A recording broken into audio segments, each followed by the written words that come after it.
नसीराबाद में टेमे जी नाली सबब शहर गंदगी जे वर चढ़ी वियो आहे, जंहिं करे रहवासी सख्त परेशान आहिनि। तफ़सील अलाबख्श कुरैशी जी हिन रिपोर्ट में। नसीराबाद शहर जूं रौनकूं उन ॾींहं खां तबाही तरफ़ वधण लॻियूं जंहिं ॾींहं खां अॻूणे आमिर परवेज़ मुशर्रफ नाज़मी वारो निज़ाम लागू करे लोकल गवर्नमेंट खाते में करप्शन जो बुनियाद विधो। 1.25 लाख आबादी ते मुश्तमिल नसीराबाद शहर में स्ट्रीट लाइट, सफ़ाई ऐं पीअण जे मिठे पाणी जो मसइलो हिकु सवालिया निशान बणियल आहे।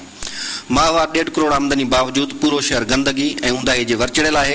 अहिड़ी सूरत हाल ते तबसरो कंदे शहरी इत्तेहाद जे अॻवान अलीगुल कांदड़ो चयो त सही इंतज़ामिया जो इहो किरदारु आहे त शहरी हर वक़्तु इन पंहिंजे जाइज़ मसइले जेको पाणी जो पीअण जो मसइलो आहे, स्ट्रीट लाइट जो मसइलो आहे, सफ़ाई जो मसइलो आहे ऐं ॿिया जेके बुनियादी मसइला आहिनि। टाउन इंतज़ाम जी लापरवाही कारण न रुगो शहर में मसइला कर खयूं बीठा आहिनि, पर टाउन कमेटी जी मशीनरी, ट्रैक्टर, डोज़र ऐं फायर ब्रिगेड 95% ख़राब हालत में हूंदा आहिनि।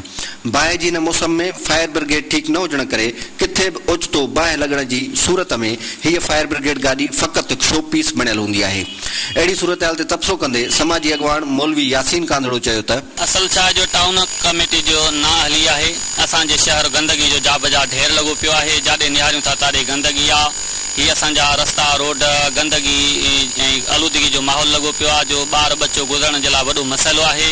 ऐं इन खां अलावा स्ट्रीट लाइट ऊंदाही जो शहर ॼण असांजो ऊंदाह शहर लॻो पियो आहे। बावजूदि बिजली हुजण जे बिजली जो इहो आधार आहे जो लोड शेडिंग जे असांजे नसीराबाद शहर में ऊंदाह लॻो पियो आहे। का बि यानी इंतज़ामिया जेका आहे टाउन कमेटी जी उन को बि तहरुक नथी वठे, जंहिंजे करे असांजो शहर ऊंदाही जे वर चढ़ियल आहे। नसीराबाद टाउन कमेटी खे केतिरनि ई सालनि खां मिलंदड़ माहवार 1.5 करोड़ जी रक़म जेकॾहिं शहर मथां ख़र्च थिए हा त नसीराबाद शहर लंडन ऐं पेरिस जो ॾेख ॾे हा।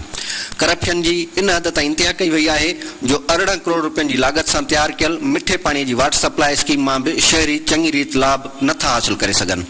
शहर जे अहम इलाइक़नि मदीना कॉलोनी, मसण महला, लगारी महला में वाटर सप्लाई ज़रिए ईंदड़ पाणी पहुचण खां लाचार बणियल आहे। टाउन कमेटी जी बेध्यानी कारण शहर में मौजूद गंदगी जा ढेर न रुगो बीमारियुनि जो सबब बणियल आहिनि, पर 18 करोड़ रुपयनि जी लागत सां तयारु थियल वाटर सप्लाई ज़रिए ईंदड़ पाणीअ में बैक्टीरियाज़ जा जरासीम अचण करे इहो पाणी वापराइण करे टाइफाइड जो बुखार थियणु मामूल बणिजी वियो आहे। अहिड़ी सूरत हाल ते तबसरो कंदे रूरल हेल्थ सेंटर नसीराबाद जे मेडिकल सुप्रीडेंट डॉक्टर ठाकुरदास शहरियुनि खे पाणी न वापराइण जी सलाह ॾींदे चयो त हिन तव्हांखे इहा ख़बर हुजे त जेको बुनियादी जेके बि असांजा जेके वाटर बॉर्न डिज़ीज़ आहिनि, जे पाणीअ मां जेके निकिरनि थियूं ऐं गंदगीअ मां जेके बीमारियूं तमामु घणियूं आहिनि।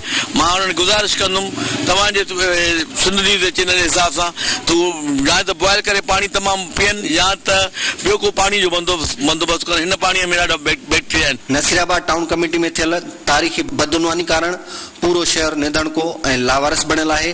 माहवार ईंदड़ 1.5 करोड़ जी आमदनी कीअं ख़र्च थी थिए इहो पुछाणो करण लाइ को बि तयारु कोन्हे ऐं न वरी अवाम जे एहतिजाजनि खे अहमियत ॾिनी वञे थी। हुकूमत खे घुर्जे त नसीराबाद टाउन कमेटी में थींदड़ तारीख़ी तबाहीअ जो न रुगो नोटिस वरितो वञे, पर अहिड़ा जोगा बंदोबस्त कया वञनि जो अवाम जो पैसो अवाम ते ख़र्च थिए ऐं करप्शन कंदड़नि खे कैफ़र किरदार ताईं पहुचायो वञे। कैमरामैन सज्जाद कलोड़ो सां गॾु अल्लाह बख्श कुरैशी, सिंध टीवी न्यूज़, नसीराबाद।